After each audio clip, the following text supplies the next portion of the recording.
Big hello to all the young ones out there and welcome back to this session of English class. Today we are going to read the chapter The Old Kaki. The Old Kaki इस chapter का हम आज concluding part पढ़ने वाले हैं। पिछले session में हमने ये स्टोरी शुरू की थी।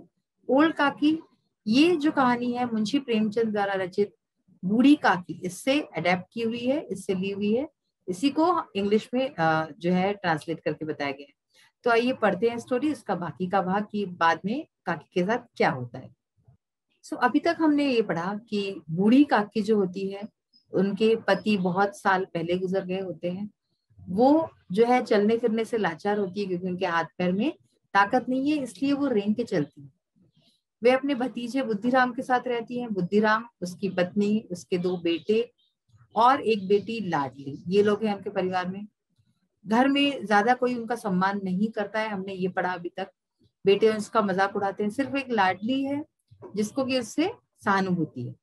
घर में बहुत बड़ा कोई फंक्शन चल रहा है, उनके यहाँ एंगेजमेंट हो रही है, उनके यहाँ सगाई है बुद्धिराम के बड़े बेटे की, और जो है पकवान बन रहे हैं, पूड़ियां तली जा रही हैं।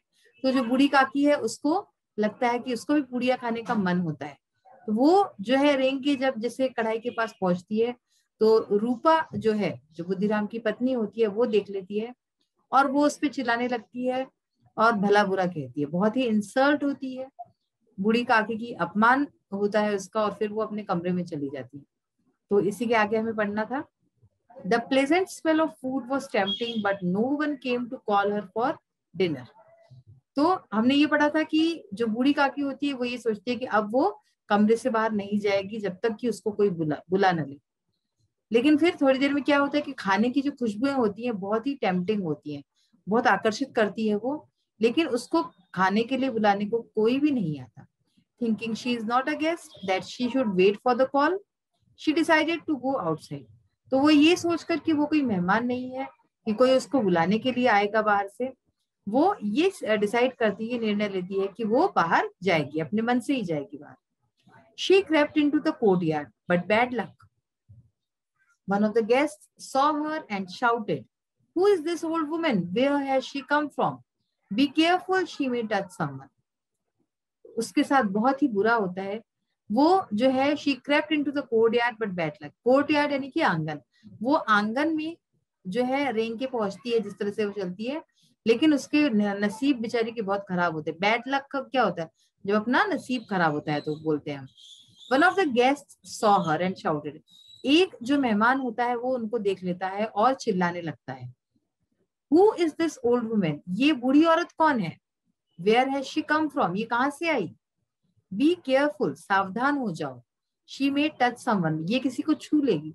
यानी कि कितना बुरा बर्ताव करते हैं, जैसे कि वो अगर किसी को छू लेगी तो कुछ हो जाएगा, है ना। अगर कोई व्यक्ति लाचार है, चल फिर नहीं सकता, तो हमें उसके साथ इस तरह का तो व्यवहार करना ही नहीं चाहिए। और फिर तो वो और बूढ़ी है बेचारी, पर वो जो गेस्ट होता है वो उसके साथ इतना गंदा बर्ताव करता है। पंडित Buddhiram became furious. He caught Kaki with his hands and dragged her into her room. Seeing this, Ladli felt really bad. She thought, what if Kaki had eaten before the guests? Would she have eaten all the puris? अब क्या होता है, बुद्धिराम को क्या करना चाहिए था ऐसे वक्त में? अगर हमारे घर में ऐसा हो कि हमारे कोई बड़े बुजुर्ग हैं, माता पिता, दादा दादी, कोई इस तरह के हैं, उनके साथ कोई अगर मेहमान इस तरह की बात करे तो हम मेहमानों को जो है चुप कराएंगे और कहेंगे कि ये हमारे घर के बुजुर्ग हैं, इस तरह का बात मत करो। लेकिन बुद्धिराम ऐसा कुछ भी नहीं करता। वो क्या करता है, आइए देखते हैं। पंडित बुद्धिराम became furious. पंडित बुद्धिराम को बहुत ही गुस्सा आ जाता है। He caught Kaki with his hands and dragged her into the room. तो वो काकी को अपने हाथ से पकड़ के जो है उसको खींच करके, ड्रैग यानी खींच करके ले जाना, खींच करके उसको उसके रूम तक ले जाता है। Seeing this, Ladli felt really bad. तो ये सब देख के लाडली को बहुत ही बुरा लगता है। She thought, तो वो सोचती है, what if Kaki had eaten before the guests? क्या हुआ, क्या होता अगर जो है काकी इन मेहमानों के पहले खा लेती? Would she have eaten all the puris? क्या वो सारी पूरियां खा लेती? तो इस तरह से ये सोच सोच के उसको बहुत ही बुरा लगता है। It was 11 in the night. Everyone was sleeping. Ladli had not eaten her puris yet. She put them in her doll's basket and went to Kaki's room and said, "Get up, Kaki. I have brought puris for you." Kaki asked, Has your mother sent these? Ladli replied, no, it's my share. Kaki finished all the puris, but she was still hungry. Kaki said to Ladli, child, go to your mother and bring some more. Ladli replied, if I wake her up, she will get angry. Kaki said, take me to the place where the guests ate. तो अब क्या होता है कि चोरी छिपे लाडली उसके लिए पूड़ियां लाती है और उसको पूड़ियां खिलाती है, क्योंकि उसको पता है कि वो भूखी है। तो इसलिए लाडली अपनी जो उसकी खुद की पूड़ियां है वो ना खा के उसके लिए लाती है। It was 11 in the night, यानी कि रात के 11 बज चुके होते हैं। एवरीवन वाज स्लीपिंग, हर कोई सो रहा होता है। Ladli had not eaten her puris yet, Ladli ने अपनी पूड़ियां अभी तक नहीं खाई थी। She put them in her doll's basket, उसने क्या किया, वो अपनी जो पूड़ियां थी अपनी गुड़िया की जो बास्केट होती है उसमें डाल देती है। And went to Kaki's room and said, और फिर वो लेके काकी के कमरे में जाती है और उससे कहती है, गेट अप काकी, उठ जाओ काकी, I have brought puris for you, मैं तुम्हारे लिए पूड़ियां लाई हूँ। काकी पूछती है उससे, has your mother send this, तो काकी उससे पूछती क्या तुम्हारी माँ ने ये भेजी है? Ladli replied, no it's my share, तो लाडली जवाब देती कि नहीं, ये मेरा शेयर, ये मेरा हिस्सा है, मतलब मेरी पूड़ियां हैं जो मैं लाई हूँ आपके लिए। काकी finished all the puris but she was still hungry, काकी सारी पूड़ियां खा जाती है लेकिन वो अभी भी भूखी होती है। काकी सेड टू लाडली, काकी लाडली से कहती है, child go to your mother and bring some more, बच्चे जा अपनी माँ के पास जा और कुछ और पूड़ियां लेके आ। Ladli replied, if I wake her up she will get hungry, तो लाडली कहती है कि अगर मैं उसको उठाऊंगी तो वो नाराज होगी। Kaki said, take me to the place where the guests ate, तो काकी कहती है कि जहां पे मेहमान खाना खा रहे थे मुझे उस जगह पर ले चल। Ladli took her and made her sit among the patthars, तो लाडली उसको ले गई और वहां पे जो पत्थर जो पड़े हुए थे जिसपे मेहमानों ने खाना खाए थे वहां पे उसको उसके बीच में ले गई। Kaki began to eat the food which was left over by the guest, क्या होता है कि काकी इतनी भूखी होती है और घर में उसको पूछने वाला कोई नहीं होता, तो वो उन पत्तलों में से बचा कुचा जो खाना होता है मेहमानों का वो खाने लगती है। जस्ट देन रूपा वोक अप, तभी रूपा जाग जाती है। She did not find Ladli beside her, वो देखती है कि लाडली उसके बगल में नहीं सोई। She went out into the courtyard and saw Ladli standing near the pattals, तो वो जो है आंगन में जाती है, रूपा आंगन में जाती है और देखती है कि लाडली जो है पत्तल के पास खड़ी है। काकी was picking the left over food and eating, काकी जो है जो बचा कुचा खाना है मेहमानों का उसको खा रही है। रूपा वॉज स्टन्ड, रूपा ये देख के बहुत ही ज्यादा उसको झटका लगता है।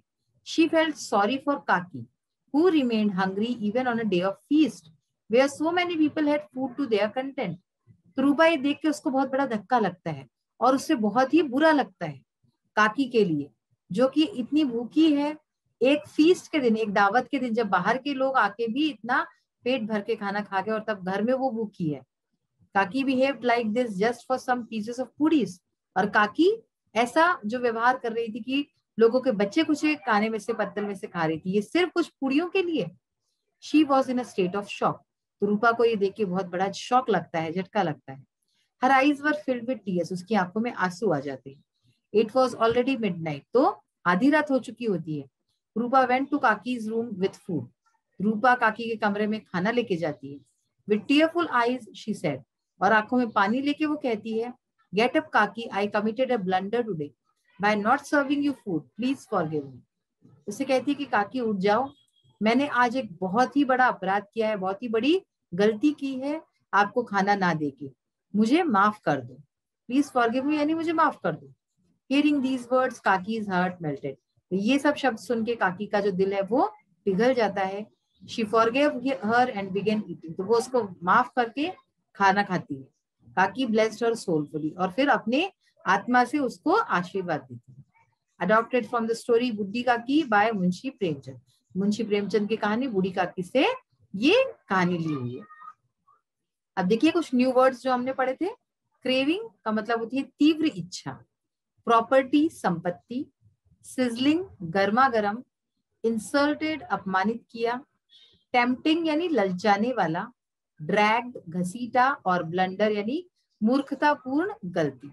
तो ये कुछ नए शब्द और उसके मीनिंग जो हमने आज पढ़े। अब देखते हैं हम आज कुछ एक्सरसाइजेस जो करने वाले हैं।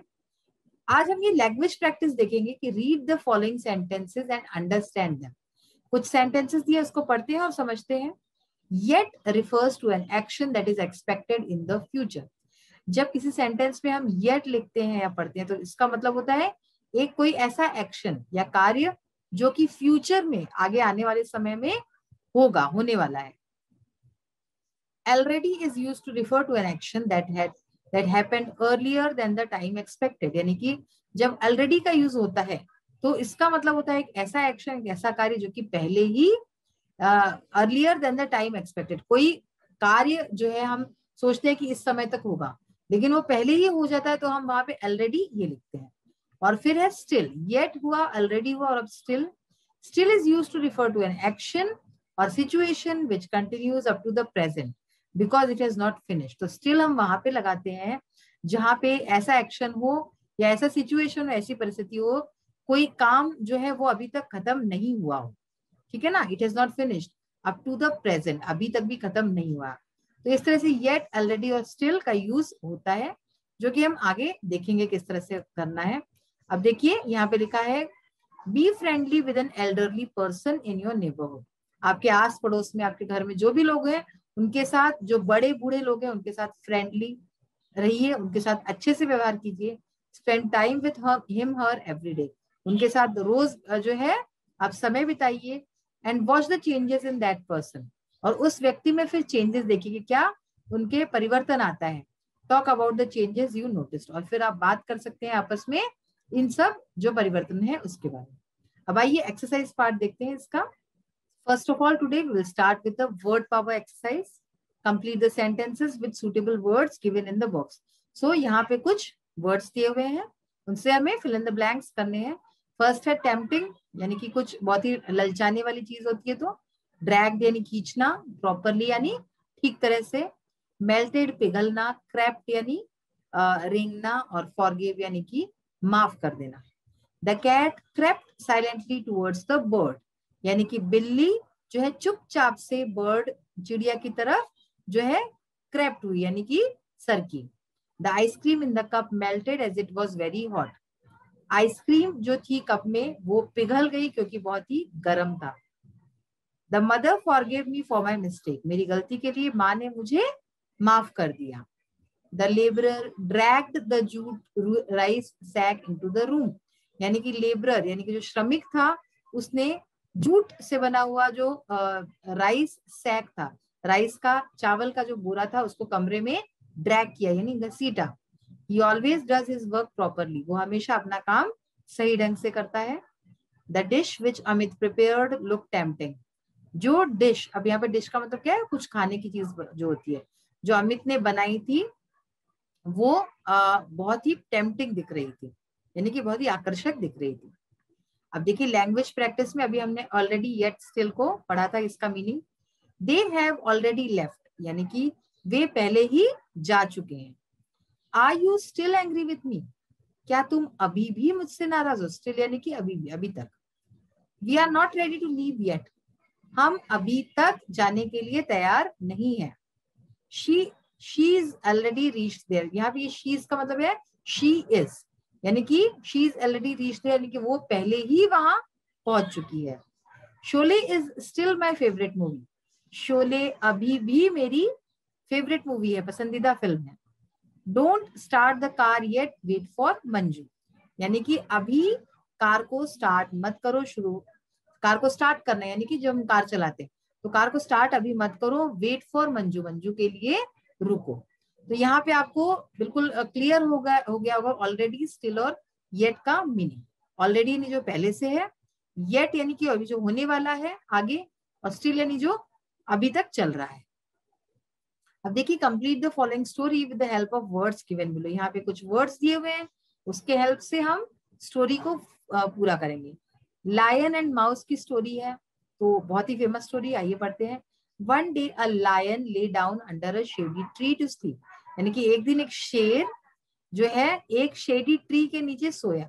शेडी यानी कि जहाँ पे शेड होता है, ऐसा पेड़ जो छायादार होता है, छायादार पेड़ के नीचे सोया था। While he slept, a playful mouse ran over his body. जब वो सोया था तो एक प्लेफुल माउस यानी कि चूहा उसके बॉडी के ऊपर से गुजरा, उसके शरीर के ऊपर से गुजरा। The lion woke up lion जो था वो जाग गया, शेर जाग गया। He put out his great paw and was just going to kill the mouse.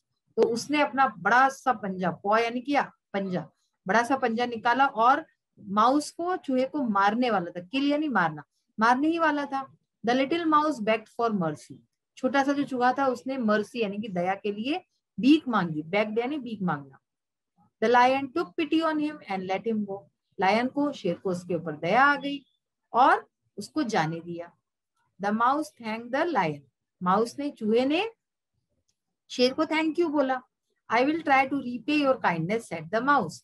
चूहे ने कहा कि मैं कोशिश करूंगा कि आपने जो मुझ पर दया दिखाई उसको मैं रीपे करूं, यानी कि मैं उसको वापस कर सकूं कभी। The lion laughed at this. Lion जो शेर था वो इसके ऊपर हंसने लगा। उसे लगा ये इतना सा छोटा सा चूहा मेरे पे क्या मतलब एहसान करेगा ये। Several days passed by. कुछ दिन बीत गए उसके बाद। Then while hunting in the forest, the lion was caught in a trap. तो क्या हुआ, कुछ दिन बीत गए, जंगल में हंटिंग यानी शिकार करते हुए जो शेर था वो एक ट्रैप में फंस गया। कॉट यानी कैच का सेकेंड फॉर्म में कॉट, तो एक जो है नेट में फंस गया। He struggled and rode to get free. उसने बहुत स्ट्रगल किया, बहुत कोशिश की और जोर से दहाड़ भी मारी ताकि वो फ्री हो सके। द लिटिल माउस जो छोटा सा चूहा था, हर्ड द नॉइज, उसने वो शोर सुना, and ran to help him, और वो दौड़ के उसकी मदद के लिए आया। At once he began nibbling at the massive ropes with sharp teeth. जैसे ही उसने देखा, उसने उस बड़े सा जो रोप था उसको अपने जो शार्प यानी कि तेज दांतों से उसको निबलिंग करना यानी काटना शुरू कर दिया। After much hard work he not through the ropes. बहुत ही कड़ी मेहनत के बाद वो सफल हुआ और उसने वो जो रोप थी, जो रस्सी थी, उसको सबको काट के अलग कर दिया था। At last the lion was set free. और आखिर में जो शेर था वो फ्री हो गया था। Good deeds are rewarded. अगर आप अच्छा करते हो तो आपको हमेशा उसका रिवॉर्ड मिलेगा। और लास्ट क्वेश्चन है, make new words with the letters from the word celebrations. तो सेलिब्रेशंस इस शब्द से हमें कितने ही नए शब्द बना सकते हैं। यहाँ पे कुछ शब्द हमने लिखे हैं, nails, nation, cat, lion, beat, coin, belt, ration, beat, tone, stone, nose etcetera. तो इस तरह से कई शब्द हैं और जो आप बना सकते हैं। तो बच्चों, आज का ये लेसन हमारा यही फिनिश होता है। आप अपने घर में बड़े बुजुर्ग हो, आसपास में बड़े बुजुर्ग हो, उनका ध्यान रखिए, उनका ख्याल रखिए। Be healthy, be happy, be safe. Thank you for today. We will soon meet in the next session. Bye.